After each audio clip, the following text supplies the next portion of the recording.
Psalms chapter 34, verse number 5. They looked unto him and were lightened, and their faces were not ashamed.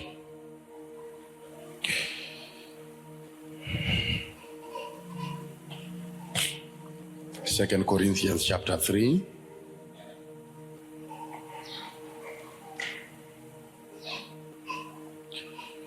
verse 18. 2 Corinthians chapter 3, verse 18. But we all, with open face, beholding as in a glass the glory of the Lord, we are changed into the same image, from glory even unto another glory, even as by the Spirit of the Lord. Exodus chapter 13, verse 21.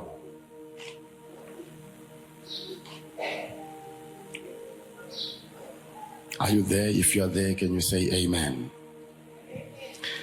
And the Lord went before them by day in a pillar of a cloud to lead them the way, by night in a pillar of fire to give them light to go by day and night. Dear Holy Spirit, illuminate us. Illuminate your word. Give us revelation, understanding, and ability to interpret the word with precision. In Jesus' name, amen. Ndoda kuti nditange kutsanangura 2 Corinthians chapter 3 verse number 18. Inoti, but we all with open face, beholding as in a glass the glory of the Lord, we are changed into the same image from glory to glory, even as by the Spirit of the Lord. We are changed, we are transformed, we are transfigured into the same image, the image of Christ, from glory even to another glory, even as by the Spirit of the Lord Jesus. As we behold, as we look with open faces, our faces must be opened. Peshe pano Buddha is really not open. Parutsanangura, a demystification of a revelation, an interpretation of a revelation. With open faces, zviso zvakajekerwa, zviso zvakazarurirwa. And we behold as in a glass the glory of the Lord. And by that process we are changed. There is a changing. There is a transformation that happens. And there is a newness that comes by beholding.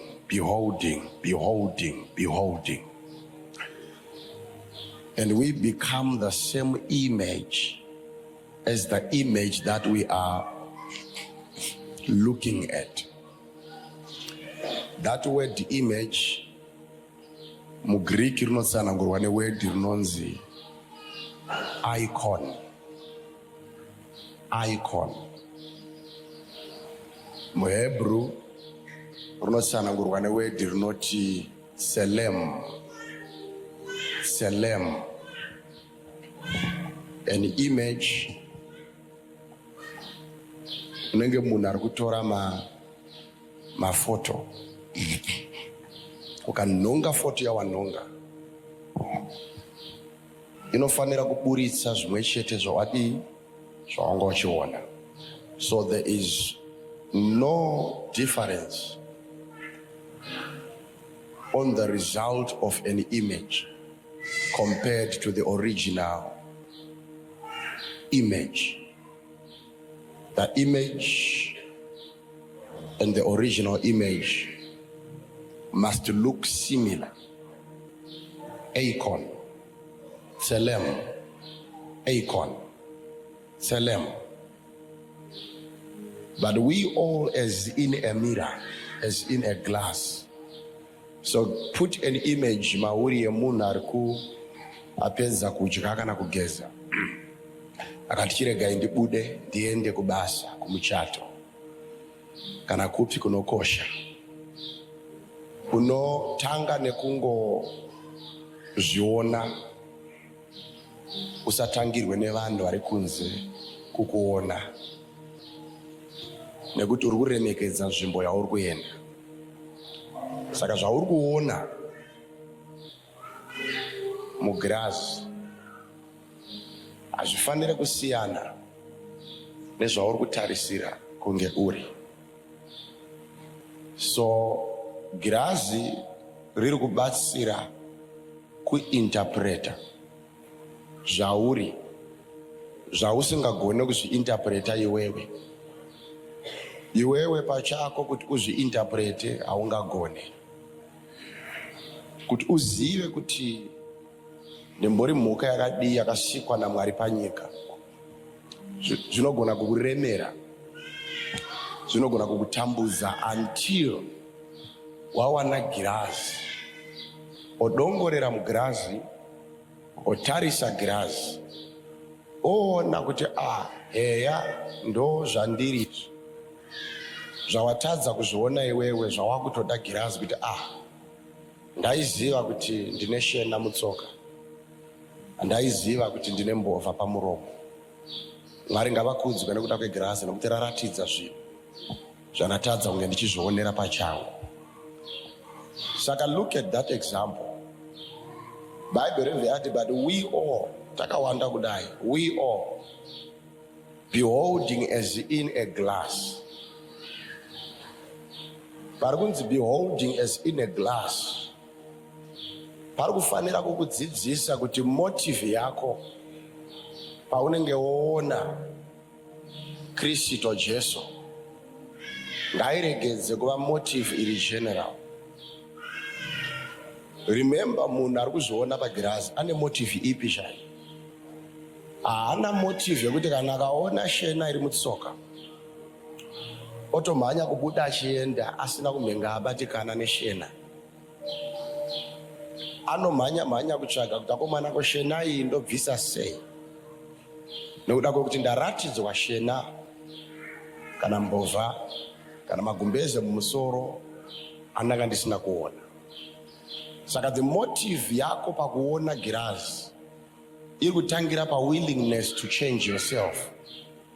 If that mirror projects a result that is not fit of the occasion that you want to project yourself, hauzvione kunakidzwa akasemwana mucheche anoti akazviona pagirazi azive kuti chii chiri pamuromo, musoro wakadii, anototanga kufara. Chamufadza kuzviona.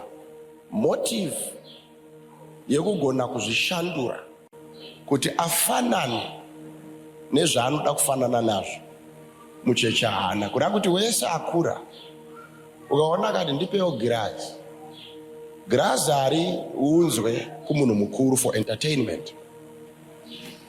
Kukumbira girazi pakuti une zviri mauri zviri kukuudza kuti handingade kubuda munzira kwandiri kuenda, ndigobuda ndisina chokwadi chekuti ndimborani. Zvandapfeka izvi zvinopfekana here nezvanga zviri mupfungwa dzangu?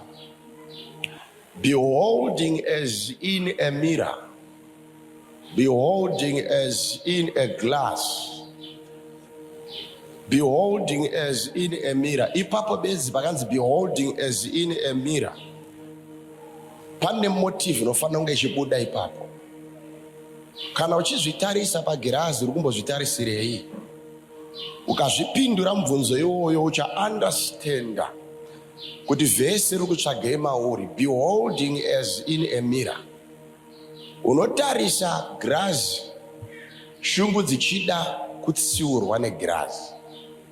Hakuna munhu mukuru akangokumbira girazi ndokubva agutsikana nezvaaona pagirazi. Kana zvakanaka ndizvozvo, kana pane error, I'm ready to change that error. Because kutokumbira girazi kureva kuti I'm ready to be transformed by the image yandiri kuona pai.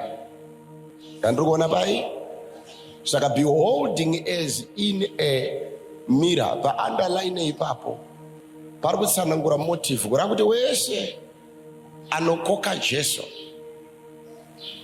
Jesu haakokerwe maune muupenyu hwako. Jesu haanamatirwe kudada. Jesu haanamatirwe nhamo yawanda panyika. Jesu ukamukoka, iye ndiye anobva achitanga kuva your own mirror. Mirror raunenge uchiti I am ready, kuti zvandiri kuona pagirazi kana zvisiri izvo zvandiri, Mwari ndibatsirei ndigone kuzvitsiura kusvika ndafanana nechandiri kuona pagirazi. Beholding as in a mirror. Vhesi yobva yati the glory of our Lord. Ndo painonakidzira nyaya yacho. What I am beholding is not something general. Ndichine vanhu muchechi, ndichine vanhu musvondo yaJesu. Kwenu vari kufamba nereshoma owa vari kuti baba tinemi mudhara, musatye tinemi mudhara. Toda kusvika panotapira penyaya. Beholding panakidza, tabva kudzidza pamusoro pemotive. Panonakidza ndeicho chatakatarisa mugirazi. We are not beholding our weaknesses, but we are beholding the glory of the Lord Jesus.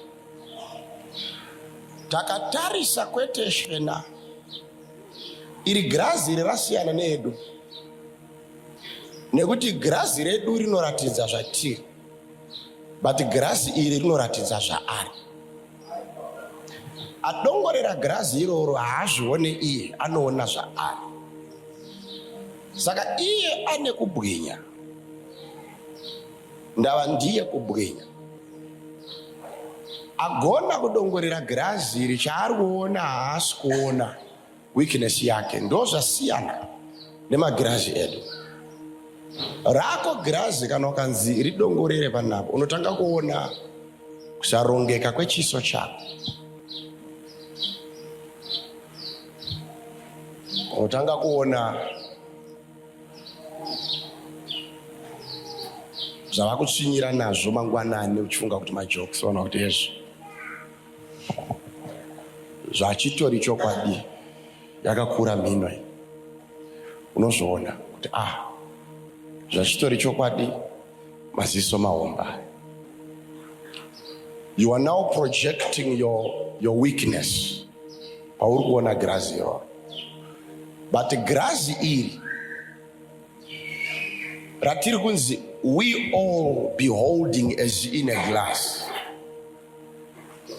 rinofadza pakuti chatiri kuona hatisi kuzviona, tiri kuona kubwinya kwake. Beholding as in a glass, what are we beholding? Verse yobva yati the glory of the Lord Jesus. We are not beholding our weaknesses. We are not beholding our defaults. We are beholding the glory of our Lord Jesus Christ. But we all beholding as in a mirror, looking into the glass, beholding as in a mirror. And what are we beholding? The Bible says the glory. And that glory, belongs to Jesus. The glory of Jesus is what we are beholding. The glory of Jesus. The glory of Jesus, the Messiah. The glory of Yeshua HaMashiach. We look into this mirror, we don't see ourselves, but we see him alone. Atuone kutambudzika kwedu, tinoona iye. Bhuku yobva yati kubwinya kwake ikoko ndokwatinoona. Beholding as in a mirror, the glory of our Lord Jesus. And we are transformed into the same image, icon, tselem, image. We are changed into the same image. I love this scripture. We are transformed, we are transfigured. We no longer become as we were before we had looked into this mirror. So this mirror carries power, transforming power. When you look into this mirror, the Bible says you are transformed. That word transform, it means you are changed into the same image. And what is that image? The image of Christ. Bible revelation, even from glory to another form of glory. So the transformation in Oitika, when you look into the image of Jesus, hauna option. Unotanga kumanikizwa kuti uwe sezvawaona. Zviri Jesu ndo zvaunoguma wava. Nokuda kweziso rinotarisa iye. Transformed into the same image. Yobva yati from glory even to another form of glory. So the good news is that when you are in the process of being transformed by the glory that you are beholding, that glory will never be the same every day. It changes. It changes from glory to glory. It means haubvumizwe kutarisana na Jesu ugoramba uri panzvimbo imwe chete kwenguva refu. There is a change from glory to another glory. From glory to another glory. Zvauri nhasi handizvo zvauchabuda uri masikati anhasi. Another glory. Haunamate Mwari anokuchengeta paposition imwe chete for years. Zvawanga uri mujaya nezvauchazove warora nezvauchazove wakunzi sekuru. Nyika ichabata dama kubvuma kuti kubwinya uku kunoshandura from this glory to another glory to another glory to another glory. I want to prophesy to you. Wawakakura navo vakakuona vachakushaya.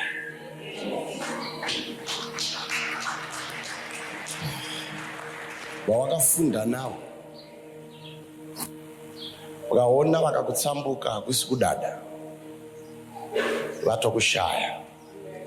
Zvini nepise varangaridze iti ndini uya uya wamaiti ndiri rombe, Mwari wandirangarira. Transformation. The glory of God transforms, and it doesn't maintain you in that particular glory. It moves from another glory to another glory to another glory. Hembe yawina yonasi kunyangwe zvikanzi yakanaka, ausati waona Jehovah yachakupa next pane hembe iyoyo, another glory. Imba yaugere nhasi kunyangwe vakati yanaka, vasati vaona imba yauchagara kutanga 2024, another glory. Nezvaunoshandisa, ingava motikari, ingava bhutsu, chingava chekudya, vakapinda mba mako ngavaone dinner plate nyowani inopfuura yavakaona nezuro, another glory. Beholding as in a mirror. Vana baba nana mai pane nyaya yese ndipakanzi beholding. The power of beholding. Inonzi kuna Hebrews chapter 12 verse number 2. Looking unto Jesus, the author and the finisher of our faith, whom for the joy that was set before him endured the cross, and now God has highly exalted him. The joy that was set before him, he endured the cross. Saka Jesu akapindana nenamo kuti agone kuzvitransforma kuva any image isingazokupe nhamo asinova image yakakunda nhamo. Chaakaramba chese Jesu akadzura kusvikira agara kurudyi rwaMwari, haana kuzviita kuti zvigofadza iye bedzi. Waizviita kuti vese vachadongorera image yake vachava sezvaari kudenga vari panyika panapa, vagofamba sezvaari kudenga vari panyika panapa, vagodya, vagotaura, vagopfeka zveumambo sezvaari kudenga. We are transformed by beholding. Now, beholding inondimanikidza kunonokera, because haisi nyaya yekuti inganzi buburu buburu buburu buburu yotoshiwa zvonzi ngoni dzashe nerugare rwatenzi tinoonana vhiki inopfuura. Ndibvumidze ndinyengetedze kunyange ndikadzokorodza vhesi iroro uchaona patichanobvokera. Beholding, vana baba nana mai, vangani venyu vanorangarira kuti tine murume anonzi Jacob. Jacob anosvika pamusha waasekuru Labani, ndokuona bhizinesi raasekuru rakahondomoka. Mbudzi hapachina, makwaya hapachina, madhadha hapachina. Iye nemhaka yekuti angaona mukadzi akanaka akati kwasekuru kunogarika. Ndokufimba wanga afimba, ndokuronga mushato 7 years achishandira mwana, ndokupiwa asiriya. Iroraka ngati iroraka, vana baba woye, vana baba rero, haisi rora here, iroraka. Ngomana ndokuona kuti ndadiwa hangu but ndinorora, handizve 7 years ndokushanda, ndokurora, ndokupiwa asiriya, ndokushanda futi dzimwe 7 ndokuzowana iye. Dhera akafa negrace dziri mari dzemultiplication ndokubva dzanotanga kunorova muridzi womukadzi nyakuzvara mukadzi. Ini ndiri kufunga kuti Labani chakasaka mombe, mbudzi nemakwai zviwande is not just the presence of Jacob. Nesu taparidza tikati Jacob akangosvika zvinova zvafamba. Neni chai ndakamboparidza. But ndiri kuona mukuramba ndichitsvaga Mwari kuti zvingangodaro kusiri kungova nohuvapo hwaJakobho zvakakonzera kuti mombe nematanga nemadhadha atange kupfachwa. Ndiri kufunga kuti attachment yaJacob kune mwana akasikwa naLabani, mukadzi waJacob mwana waLabani. Jacob nemhaka yekuti wafara ava nechinhu chaLabani mumba make, chinhu chabva kuna Labani, upenyu hwaLabani, ropa raLabani, mufaro waLabani waakugara naJacob, ndo wakubikira Jacob, ndo wakutandadza Jacob.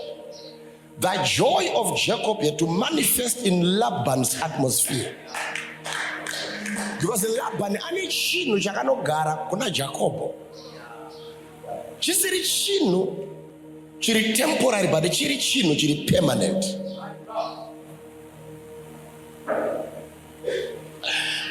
Mukadzi achingonzi wako ndokubva afara, uchaona kuti Bhaibheri rotanga kutaura pamusoro pekuwanda kwemadhadha. Zvifuyo zvikabereka zvikawanda mumusha waLabani. Ipapo ndo pandakadzidza the law of representation, kuti ichokwadi vana baba namai kuti ukaona chembere ikada kukurwera inongokupa blouse rekupfeka, momanya kuda kudzinga dhimoni out. Ndo parinopfunya zvibhakera richibheja kuti handiende shungumi nadzo. But pakaita kachinjira pakati penyu, obva aita zvamairambidzana kuita zvokuda kumbointerviewa dhimoni kuti simba rako rinobva kupi. Uchaona kuti madhimoni akawanda anoramba kuenda hakusi kuti ane power, but ane chimwe chavakabatisa anaro dhimoni. Ndoba unonzwa mwanasikana kuti ndakapiwa blouse nagogo. Deira unogamuchira blouse neuroyi uchipinda. That is the reason why uchaona kuti offering ndo chinhu chiri dangerous kudya. Ndine urombo nevanoida offering nekuirwira nekuitswinyira muhumwe nekudii. Vana baba nana mai, nhamo dzinotitera ndokuma offering yenyu hadzitsananguri. Chawatambidza munhu achingotambidzwe chiri chinhu chinoperekedzana nemhepo dzinoatambidza. Pauro kusvika paanotaura achiti blessed are those who give than those that receive. Why? Because ari kupa ane chaari kukamura kwaari, saka hana blessing yainayo. Ari kugamuchira hana blessing because ari kukamurwa neapiwa. Ukaona ndikakupa ukati maita henya, hausi kutenda mari bedzi, uri kutenda nezvandinazvo mumari iyoyo. Mufaro wa Jacob pakuti mukadzi ndaanaye, then his anointing begin to operate freely. Do you know kuti baba venyu vari panapa mune realm rimwe rokuti even mukandikuza sei handisvike. Kusvikira ndanonokorerwa mufaro, zvekurara kumba ndisina chandinofunga. Imwe joy yandinonzwa zvekuti even ndikanzi microphone panobuda nyaya dzekuti nevatumwa vanopeta maoko kuti murume uyu akadzodzwa nenekwedzi kana Jesu haasati atipo nyaya idzi. An audience ikasadzidziswa kugamuchira nekupa munhu waMwari zvinomufadza kuti avape zvaMwari, inorarama nomunhu waMwari ane blessing iri above but igolimitwa nehow you receive and also how you present yourselves pamberi pemuranda waJehovha. All right.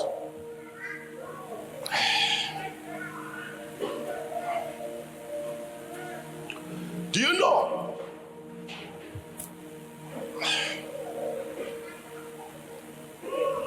Let me give you this example. Ndakapinda mumusha weimwe chembere ndokubva vandipa mbambaira. Tiri kumaruzevha tichiparidza ndokuti pambambaira. Ndino kuti handina kumirira kuti mbambaira idzodzo dziswe pamoto.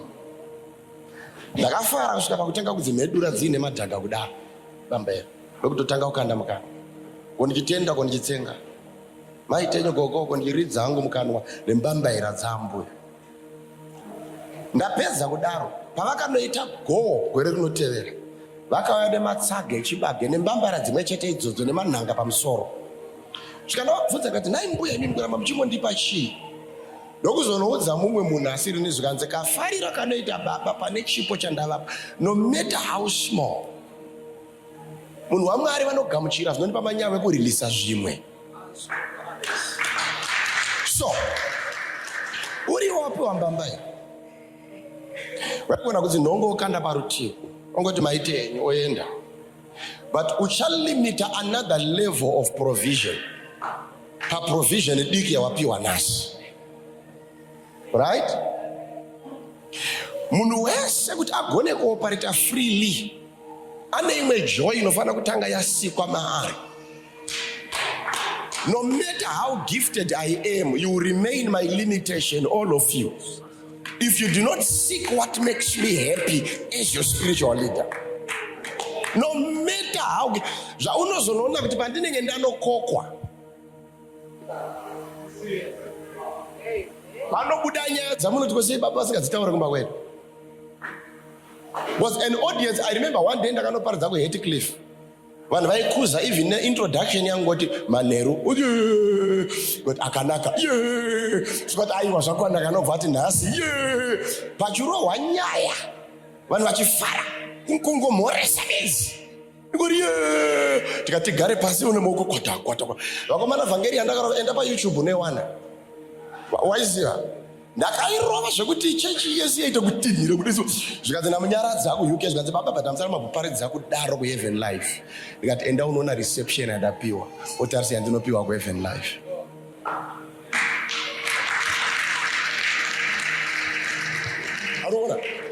So Jacob had to begin to release himself because of the peace. Ainzwa kuti ndagamuchirwa panapa regai ndiregedzere Mwari wangu. Kunyangwe iye anga asingade kurelease, but the peace in him. Mese makantarisa kudai so musatenge muri kunzwa ndimi. Madzimai ngataure chokwadi. Chinosaka mukadzi azoda murume nemoyo wese chii? Peace. Chinosaka murume azoda mukadzi nemoyo wese chii? Peace. When there is peace in you, there is fluence in releasing what you have.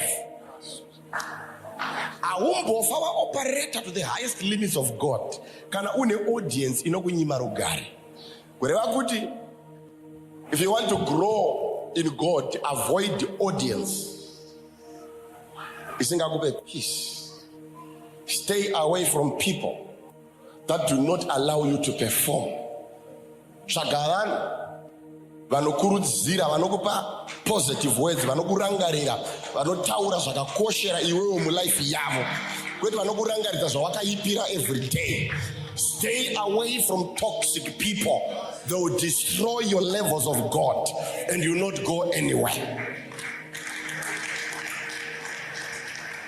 Jacob kufara kwake akaziya kuti panapa ndapuwa mukadzi ndokubva afa.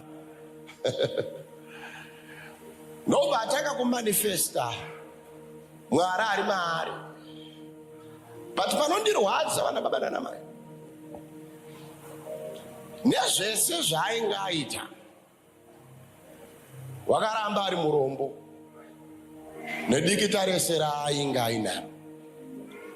Ndino kuti Labhani akableshwa kusvika papoint yekuti nen'anga dzaLabhani dzakaudza Labhani kuti pfuma yauinayo hatisiso, une munhu ari kumba kwako. Kubleswa kusvika nemaprofita nemanobvuma kuti power iri harisi redu. There is a higher power above us. Indoda kuti Mwari ambokuropafadza. Ukaona Usati wabatuka kunganga, usati wakunamata pano. Unofana mbobuda zita rako mugirazi so uchibvira moto. Igobvunza nganga kuti ndiani uyu, uyaone ndiani uyu. Wachidongorera kuti muzukuru mwana waJustina. Obva wanzi iyeye ndiye asaka hakata dzangu dziregedze kunhonga. Sudurukai pano naJustina wenyu munotiurayira business.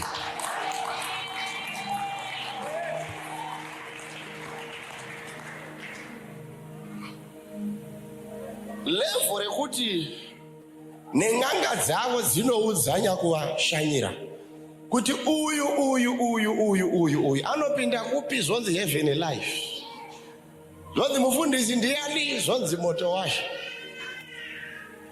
Zvikanzi moto watiri kunzwa iwoyo ndo unenge zita remunhu waakanomuparidzira.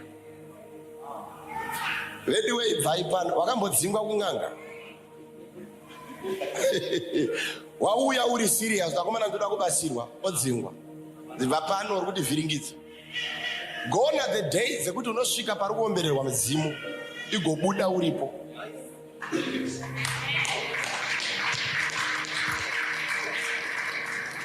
Involvement yako in the atmosphere ye iri kubikirwa doro remudzimu haibude nezita raJesu.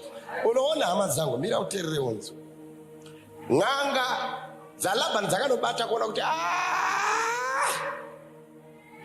pane imwe presence iri kugara mumba mako. Zvikanzi ndiJacob, zvikanzi Mwari wake ndiye asaka zvidai. Now nyika ine utsinye ka vachiziva kuti Mwari wake ndiye asaka zvidai. Havana zuva ravakambomureward according to what God was doing for them. Vakamuignore, vakamusiya, because the more they realized that it is him who is causing us to be blessed, the more they wanted to use him for them to be blessed, not for the one carrying a blessing to also receive from his blessing. Saka ndo dhimonera muri kurwa naro mese vazhinji vari pano, dhimonera employment. Ari muruninzwa? Vazhinji vari pano, dheira uchaona kuti you have a blessing that you carry. Dheira uchaona kuti ora mfundi ndoziva sei kuti I carry a special blessing, and always a resignation letter.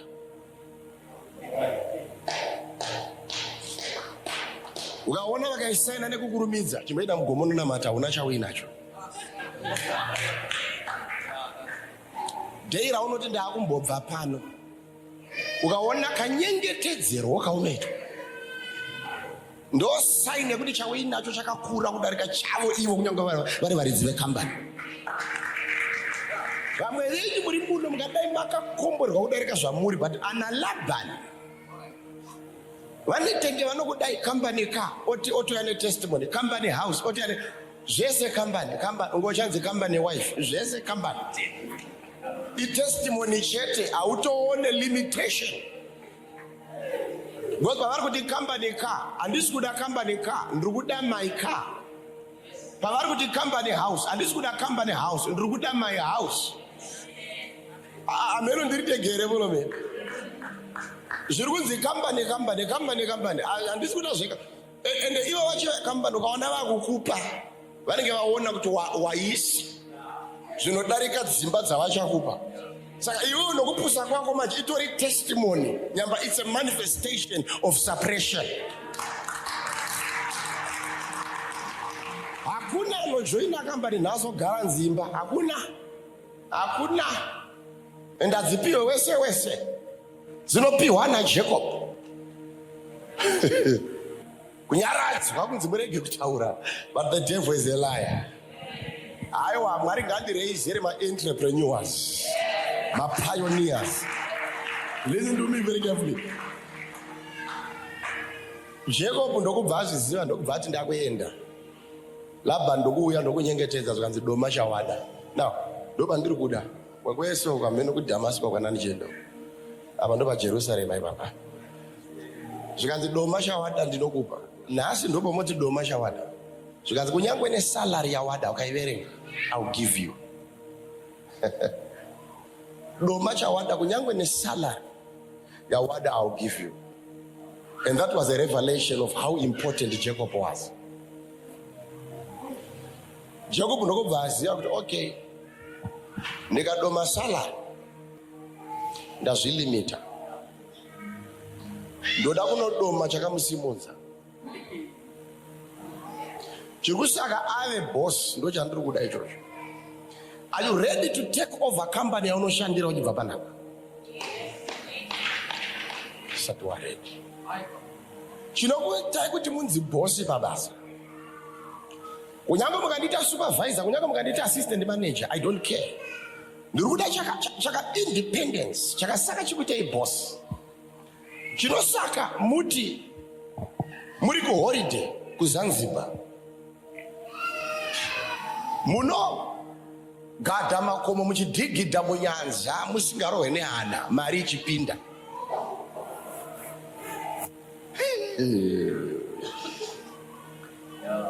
Kuenda ku holiday tisu hedu tiri pabasa.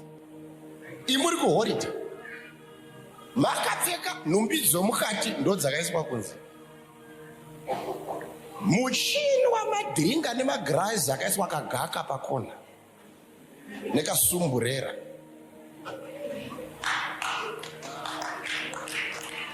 Hakuna anokubvunzai kuti muri kudzoka rini kubasa. Inini ndashanyirawo mufi hama yangu kunonoka kudzoka kubasa, ndabva kunoviga akafa. Zvinondipinza pana taisirera. But munodya mari muchigadha makomo, mountain hiking, muchidhigidha munyanza. Chandiri kuda kwamuri handisi kuda chinhu nje, ndiri kuda chakakuitai boss, chakakupai independence yekudya nepamunodira, yekugara pamunodira, yekutisavhela pamunodira. That is what I want.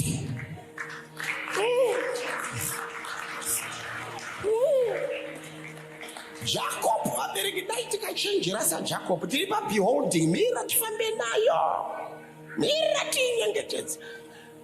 Jacob akaziva. Do you know the spirit that is in the man of God is wise, not by how it judges matters, but by how it chooses their destiny.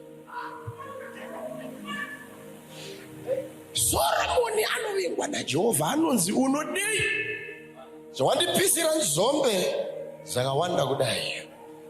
Pangadai akumbira umambo unogara nokusingaperi, unoti ndipei kunzwisisa ndigone kutonga vanhu venyu pavanobuda nekupinda. Now mese makaparidza mukati Solomon akakumbira wisdom. No, haana kukumbira wisdom. Solomon akakumbira understanding, ndokubva azonopiwa wisdom. Give me understanding to judge matters. Because Solomon anga agara ari wise nekuti akaberekwa neropa reari wise anova David. David achigadza Solomon akagara muti nokuchenjera kwako. Saka you can only be wise through another wisdom. There is a portion of wisdom in you that causes you to know what to ask from God. Ndobva aziva kuti chandakuda panapa handisi kuda zviri kudiwa nemamwe madzimambo. Give me understanding. Mwari ndobva vadzoka vakati, you have not asked for money, for gold, or for long life. Therefore, I'll give you wisdom. Wisdom za Solomon ndokubva dzatanga kumupa nepfuma dziri mumaoko avahedheni. Mambo Sheba vainzwa kuti regai nditine danga negoridhe rakaremera ngamera ndiendese kumurume akatakura kuchenjera. Ndinoprofita nezita raJesu, ngavatine pfuma yakanangwa kwauri uchibva pano. Nevari kuvenga ngavatine pfuma nemari neiko. May you receive more than what you have prayed for. Jacob anoti ndoda ubosi. Akomana ubosi washo achikumbira anoti inini munoziva kurevesa kwangu pabasa. Ndiri kungododza kasakara. Handisi kuda dzine utano, ndipewo dzakasakara. Zvikati dzipi dzako, zvikati idzodzo dzine makwamba dzine makwamba according to Jewish law. These are not perfect. Because even tikatipita sacrifice hatisarudzwe, hatibvumidzwe kubatwa navapirisita kana dzine makwamba. But anondinakidza Jacob akumbire chiri perfect. anokumbira chine makwamba. Ururangarire here Jesu ari padanda achichema Elohi Elohi lama sabakitani. Paari kuchema sembwende ari kudedza vane makwamba vaEdheni, vari kuSiria vaEdheni, vari kuGiriki dzine makwamba ndo Jesu dzari ndichatanga nadzo revival richashandura nyika yese. Mune wai dzenyu dzechiJudha nechiFarasi, wai dzakadzidza mirayiro. I will not start there. Ndichatanga neakahura, ndichatanga neakadhakwa, ndichatanga neakaba, ndichatanga neakauraya. Ndinoda mhuka dzine makwamba. Kusvikira iye Jesu unonzi aionekwa achidya nepfambi nembavha, waisarudza dzine makwamba. Jacob anoti idzi dzine matama idzi handidi. Shamwari yangu, your weakness is your opportunity for God to use you. From now onwards, I lift my hand under the power of Jesus. May you be stronger double than how much you were weaker yesterday. May God locate your weakness and open doors for you because of your weakness. Now listen to me. No, that's zinema kwamba. Can I continue? Thank you. Ndoda dzine makwamba. Zvikanzi hedzo. Now, that's too funny. Kuti imimi munozisarudza mashezi pakamba. Munotora varombo chete. That's the spirit of the just man who were made perfect by the Holy Ghost. Ukavanzwa zvavanosarudza so hazvina order. Ora kande kuna Abraham. Uchiri kuona ndakuonesa grass, handiti kutaura nyaya yegrass. Ngari kure grass. Enda unoona Abraham. Vanoshupana naLot. Svika Mwari vatiparadza naye. Abraham anoti Lot tarisa kwawada.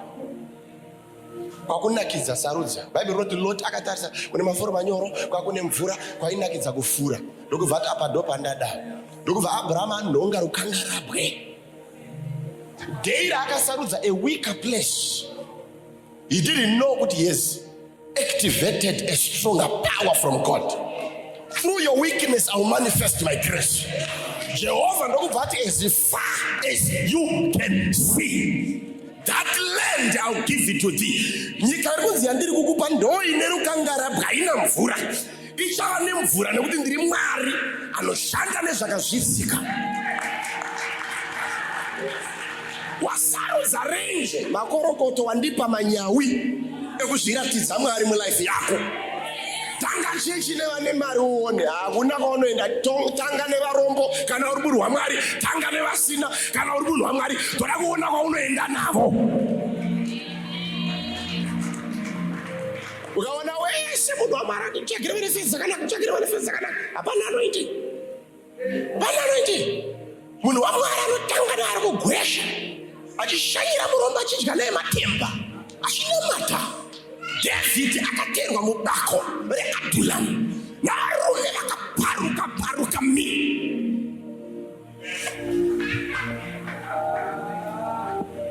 varume vari netsipa yakakongonyara vasina life. David ndokati huyai mubako reAdulamu. Vane nhamo dzavo vese. Zvinonzi akavaumba dzikava mhare. Lopakabuda naJoabi, lopakabuda naShamgari.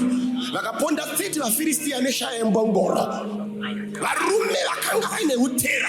They were transformed into men of war. And that's the spirit of our Lord Jesus. Jacob.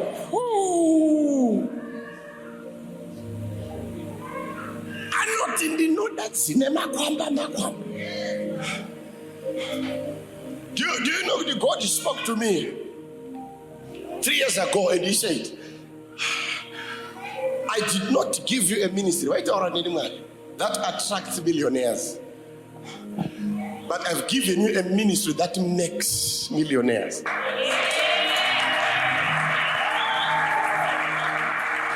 And most of you know,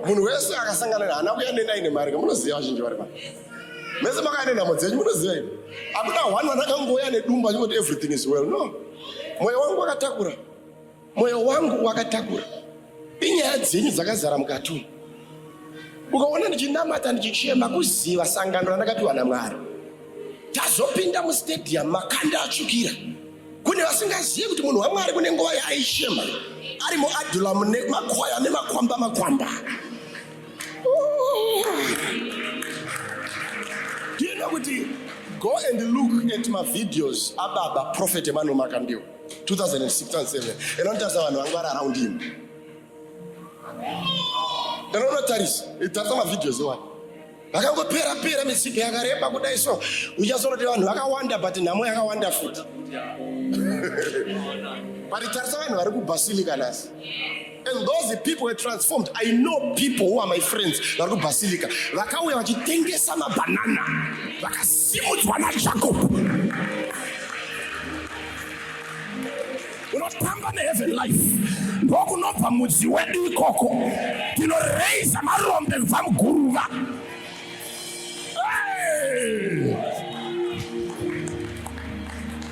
Vane nhamo ndo vatinoda. Nyika izive kuti tinononga vane makwamba tigaredu pasi maite ezvo. Tinoda vari makwamba.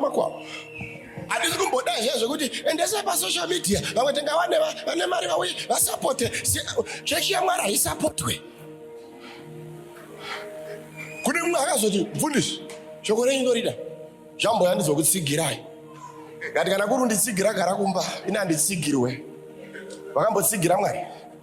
Enda anobvunza murume anonzi Uza. Areka yakuda kuda ndokuti reka nditsigira areka. Ndokurwa gwati ndokufirapo. Nzvimbo yekanzi pakaperera Uza, Perezi Uza. Chakaparadza Uza chi kuda kutsigira zvinhu zvaMwari. Who told you capacity kutsigira Mwari? Kunyange kaunza millionaire tsigire Mwari mari millionaire wakwe. Who told you money can support God? God cannot be supported. You cannot support God. You cannot support God. Ndokusupporta Mwari, ndokusupporta basa ra Mwari. Iwewe manje kusupporta Mwariwo. Anoti makwamba. Handisi kuda why dzakanaka. Ndikuda mai.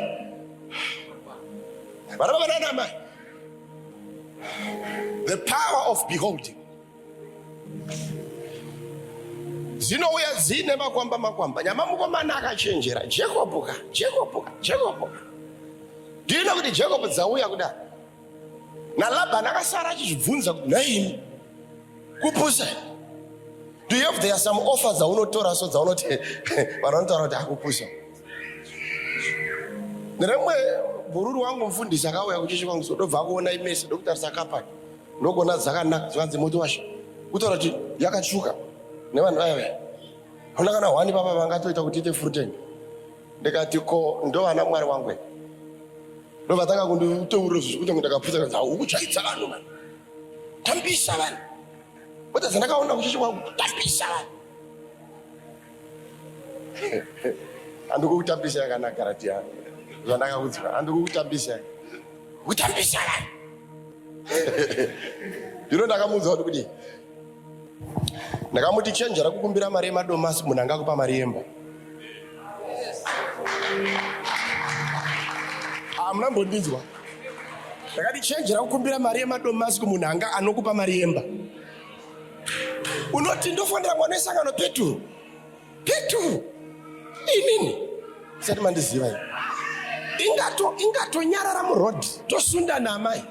Andikumbire Peturu. Kana ndakuya kuzokumbira handidi do mari yemadomasi ndikuda mari yestand. Ndiri munhu mukuru kudarika Peturu. Urunduno zvakanaka here. Kutambisa vanhu. All right. Every day ndokoreta mari amai votenga wivi. Ndokoreta mari amai votenga. Do you know kuti ndiri kuexhausta mari yendege padhirezi 1 randatora kwauri. Ndoda kukurova uri une makwamba kuda ndokurera vhangeri. Kusvikira papoint yekuti one munhu anoti ndibvumidzei ndivake chechi ipere munhu waMwari. Ari one. Ayo urudi kuzawo here ndiwe here munhu wacho iwewe. Ndiwe here munhu wacho. Ndoda kukupa Jehovha. Kusvikira paunoya kuzopaka jet payadhi yangu. Imagine yadhi inopaka jet. Ugoti baba taronga na amai kuti muchifambe nendege. Maofa offers. Do you know kuti anokumbirwa neakazodzwa kuti ndipo icho ukaona unofunga kuti anopenga ndipo icho. Ndosaka Mwari havana kuda kutora vakazodzwa. Go and begin to analyze the men that Jesus called to follow him. Hello? Tinovereka Bible. Unovereka bhuku here. Analyze them. Ndikupe maCV yako. Number 1, Peter. Peter ngari muredzi wehove, fishbonga. Ndosaka airedza usiku, aita zvemaneti. Ari nhasi aisungwa zvibvumidzwe. Ndiye Peter right? Ndobva anotora Judas Iscariot. Judas Iscariot angari mupolitician, muzilot.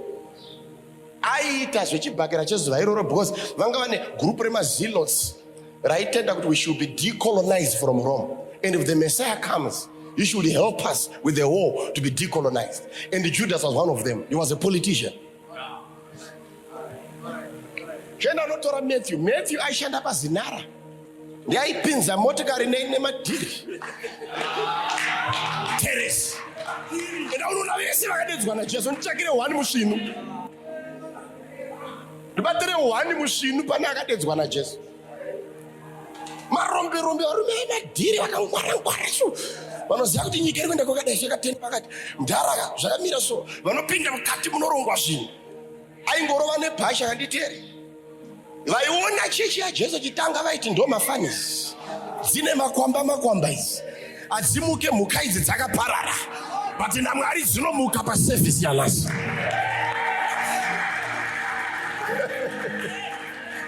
Shamwari zvekudzi quality yevanhu. Anoitisa vanhu quality ndiMwari. Ere Mwari mapikicha enyu ngaasandirasira. Ndoda kuvaratidza 10 years from now. Ndikoti ndijumbe uya nedama rakawira mukati. Chiona jumbe akurembera matamba. Ndinari kuditsvere vana. Ndigoti ndimuzadzi ona sutu kugara pabendekete unge henga. Chimuona izvino mukobvu muzadzi uya. Vabereki ndoda kuti Mwari vazvione kuti ukaita attach yourself to the glory of Jesus. You are transformed from glory even up to another glory.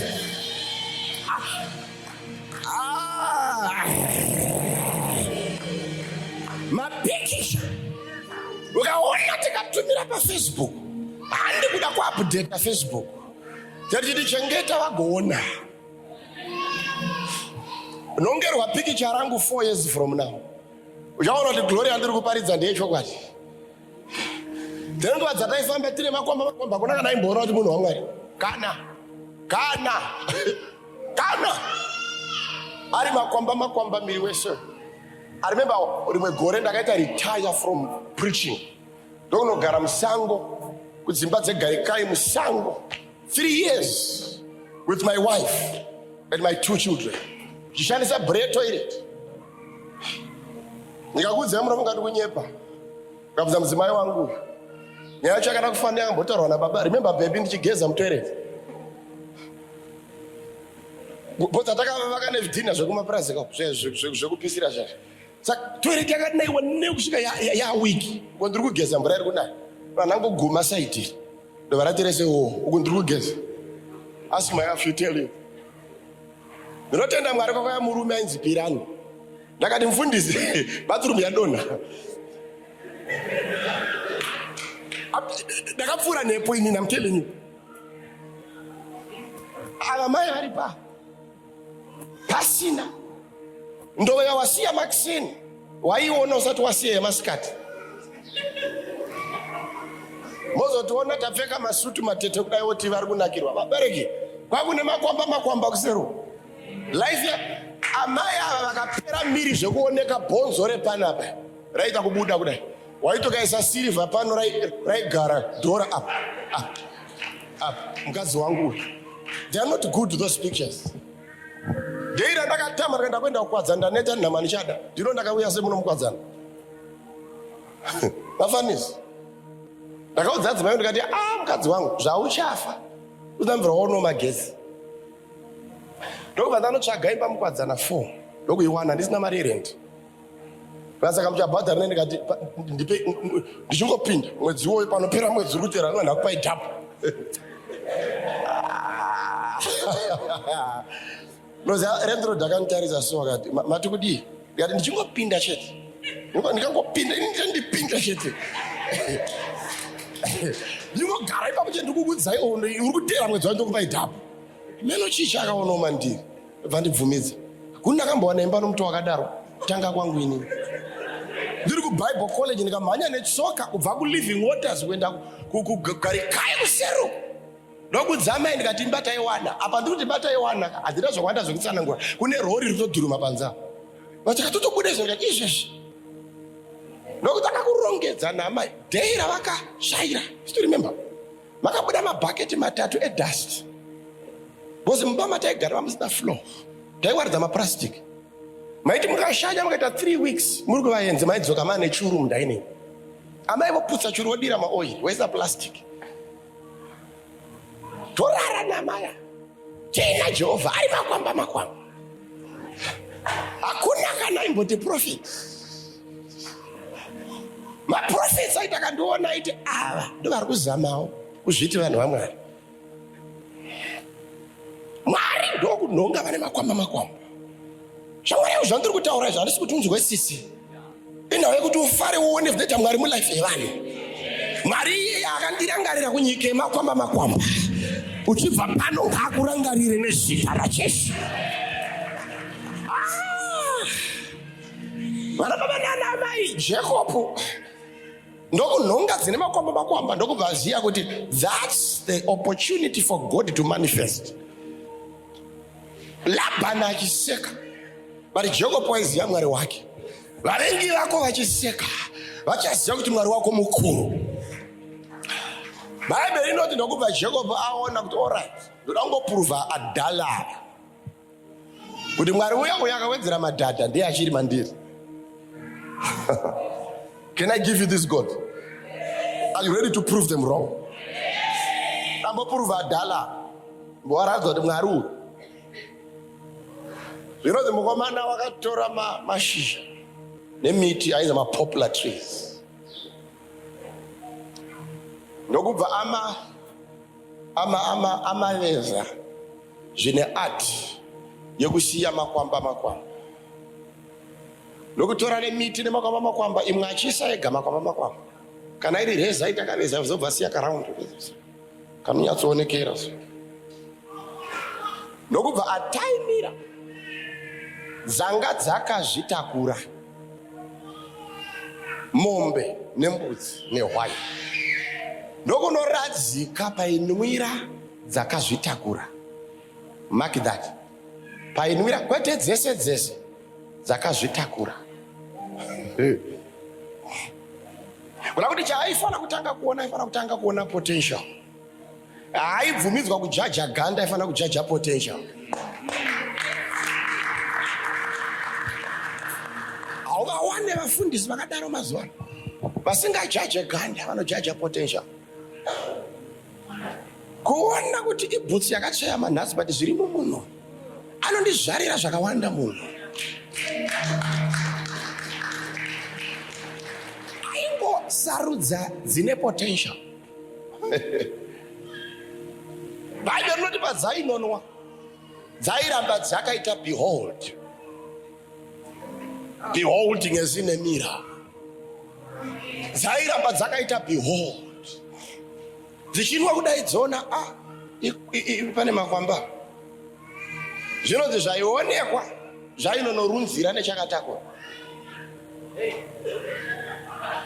Waiona yanwa zvayo ine matwinzi yende inozorora pamuti, yanwa nhasi ichadzoka mangwana. Airamba akaimema.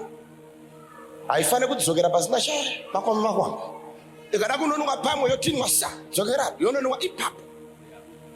You see the reason why evangeli yangu isingachinje. Ndikukunwisai pano 1 ipapo.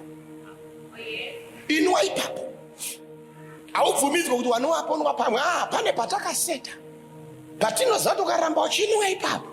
Chiri mudumbu rako chinoshanduka chete.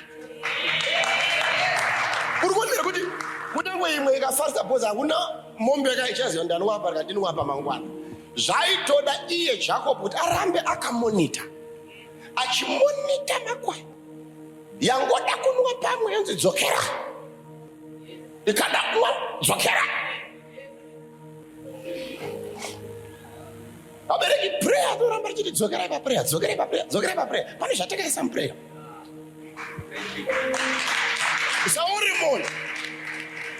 Sauri moyo padiki ndakudzosera ini nwira. Unyange wakamboneta come nwira apa. We are setting a standard within you. Beholding as in a mirror. Zishinwa dzakaramba dzakatarisa zviri mudumbu zichishanduka day by day, daily. A transformation ichiitika day by day. Kuranga kuti God's blessings and the wealth are not gathered within a day. Success is a result of other smaller successes. One has wagona dzokera mangwana. Dambudziko rako ukanwa patinokudzosera unora. Dzokera pawakanwira. Murume ainzi Naamani wakanzi enda unogeza kanomwe. Kwete ka 1 geza kanomwe. Ndokubva ajambira mumvura kudai achibuda haana chaakaona. Zvikanzi nomuranda naye atenzi madima ngozama futi ndokujambira futi. Kuma number 5 kuma 6 uko akunobata 7 wakatanga kuona ganda richishinja. Shamwari yangu kune mhuka dzanoda kuramba ndichidzinwisa panapa. Uchanwa kusvikira wakuzvara chinokutengera mari, chinokutengera imba. Elijah akuda kuti mvura inaye. Anoti kumuranda mhanya unoringa ndakumbodamata. But muranda anodzoka 7 times. Are you listening to me? Pane nguva dzimwe dzaunoramba uchidzoka vanhu vasvika kuti uri benzi uchidzoka uchingodzoka benzi. Nyambisirwa consistency iyoyo ine zvairi kuita into your potential. Zakanwa dzigonwa svikira Bhaibheri yati chese chaizvarwa ne yakanwa mvura yainge ine makomba chaizvara chakafanana nechayakaona. Bhaibheri yati beholding as in a mirror the glory of our Lord Jesus. Inoti we are transformed into the same image, from glory into another glory. Nyaya dzedu hadzisi kumazi dziri paari. Ticharamba takamutarisa ikonomi ikadonha hatibvise meso.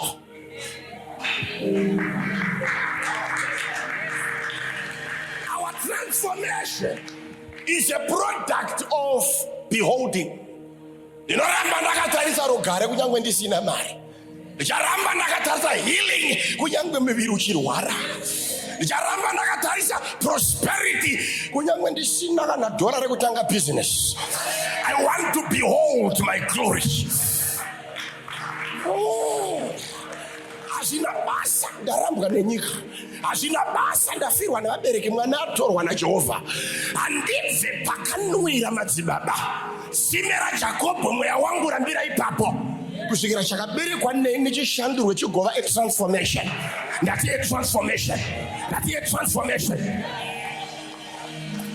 Vamwe venyu nhamo dzenyu hadzisi kuzopedzwa nemi, dzichapedzwa nezvamakatakura. Une chauinacho chatoda kumbotransforma. Une potential yandaona nhasi service yako iwe.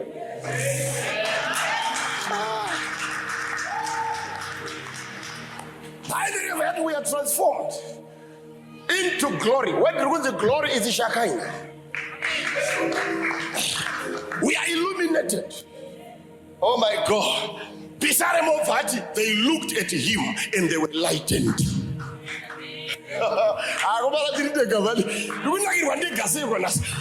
They looked at him and they were lightened. Vakamtarisa vakacheka, vakamtarisa vakapora, vakamtarisa vakasimuka, vakamtarisa vakabaka, vakamtarisa vakararama. They looked at him and they were lightened. Unoona murenje Moses anomisa nyoka yendarira. anoti vanoitarisa vanorarama, vanocheuka vanokoborwa. Hatibvise meso pana Jesu. Ticharamba takamutarisa kunyange mwana akarwara, ticharamba takamutarisa kunyange tikarambana nemurume. Andiore moyo, I look at him and I'll be lightened. That's lightened. Nasi ndinoprofita je pane zita raJesu. Tanga kubata nezita raJesu. Penya nezita raJesu. Raima nezita raJesu. Ndati raima nezita raJesu. Raima nezita raJesu. Raima nezita raJesu. Rima rako rese rapera. Yecho chiedza chauya. Pawaisaona wakuona, pawainge wakavigwa wakufugurwa.